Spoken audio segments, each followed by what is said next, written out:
Hey guys, how you doing? It's Mike, and as I said we would do, we're gonna go live. Well, I hope some people will come on. I give it some time. For those of you who don't watch it now, maybe some of you will watch it later. But I want to show you guys the view from here. Let's turn the camera around. Oh, hang on.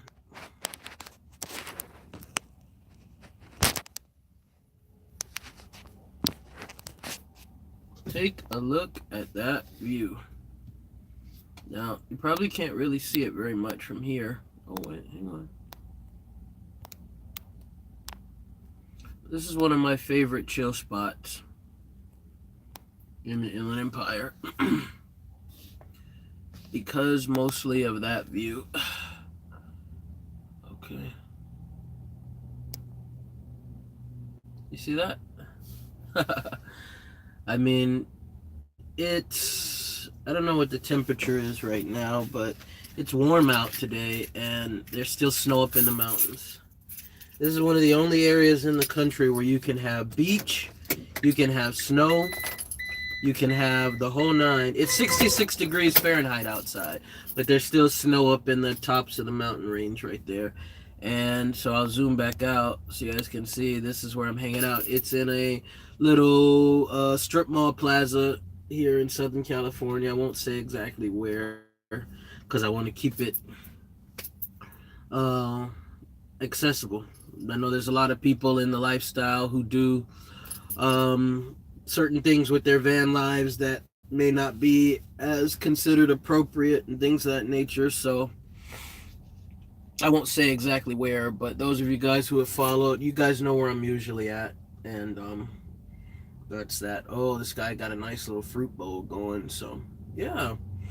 We're gonna take a tour of the van, but I'm gonna talk to you guys a bit first, tell you what's been going on. So we got to go back to the end of February. End of February, I want to say like mid-February. My Honda pretty much put me down. If you guys remember, we had the Honda Civic. I've done a few videos driving in it, and it basically put me down. And the funny thing was is that I had just gotten storage for where I was going to basically be putting it because I felt like there was some foul play with the vehicles in front of my house. And we'll get to that. Like, things just kept happening with my cars, just random, unexplainable stuff. And so I was just going to put I was going to get a parking space so whichever vehicle I wasn't using, I could leave it in storage. And whichever one I was, I'd be driving at the time. And on the trip to go and secure the storage facility, the transmission on the Honda basically gave out. Like, I couldn't get it to, I didn't even think I was going to be able to get it to the storage facility when I was leaving one of them. And make a long story short, it was really good that I got that storage because I would have never been able to drive it back home. So I parked the Honda, and I want to say that was like February, or maybe it was even into January when that happened. And I was basically reserved to drive in War Machine all the time. So I was really putting more miles on War Machine. And I'll say this, War Machine was a great van. Low mileage. I mean, I've seen vans that were younger than War Machine that had more miles on War Machine across the board. But as many of you guys know, I am not mechanically inclined at all. I'm not a builder. I'm not a mechanic. I can change tires, but I can't do an oil change. A lot of that has to do with the fact that I was raised by a guy who went blind when I was 8 years old. So I didn't have my dad to be able to teach me a lot of those things, and I was never inclined towards those things to learn and pick those things up, so they just never became part of my life. And so make a long story short, anytime I needed to get something done, and I live in an area where I don't really have a lot of friends and people that I can connect with, and to basically call up a guy and go, hey, can you repair this for me? And so anytime something needed to be fixed on the van or the cars, I had to shell out money and be at the mercy of mechanics to whatever they said it was. And so slowly but surely, as I was driving War Machine more often, just little things started happening. Like, for instance, I don't know if you guys, well, you guys won't know this, we won't go into it, but make a long story short, because you don't want to hear me, you want to see the van. War Machine, I went to go check on a repair for War Machine, and a mechanic told me that the transmission, there was an issue with the transmission, that it was going to be rather costly. Maybe like a gear in the transmission was going out, or bearings or something. And that was it for me. I mean, I found myself hearing that from a mechanic. I had two vehicles, two old ass vehicles that were both having transmission issues. One, I wasn't even able to drive it out of the city that it was parked in to get it back to my house, or to be able to get it to do whatever with.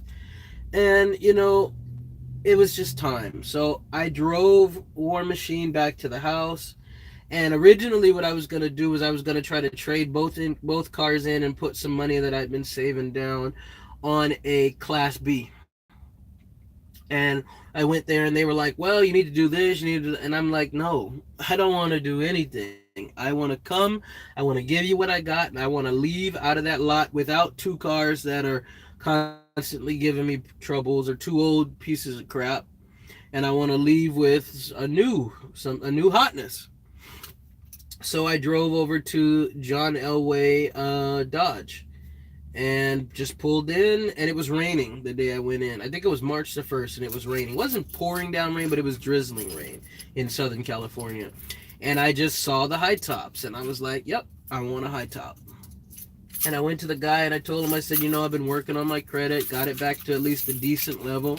I think you guys could work with me on. And I said, the video just froze. So I told him, I said, this is what I've got to work with. This is what I can do. Make it happen. And they made it happen. And the result was Zebra Gigante. I originally wanted another color because, it's just an average white van, but I think it affords itself well to this lifestyle. So we're cool with it. And I can always get it wrapped if the day ever comes and I just look at it and I'm like, yeah, I can actually get it wrapped, which is pretty cool. And so I could do that. But so we're gonna check out the van now. Nobody's watching, but hopefully somebody will eventually. So turn the camera so you guys don't have to look at my double chin. But yeah, this is Zebra Gigante. So I guess we'll hop out first. And oh, I got my selfie stick. We'll set it up on the selfie stick, and I'll turn around so you guys are gonna look at my double chin while I do it. So we'll pull this up.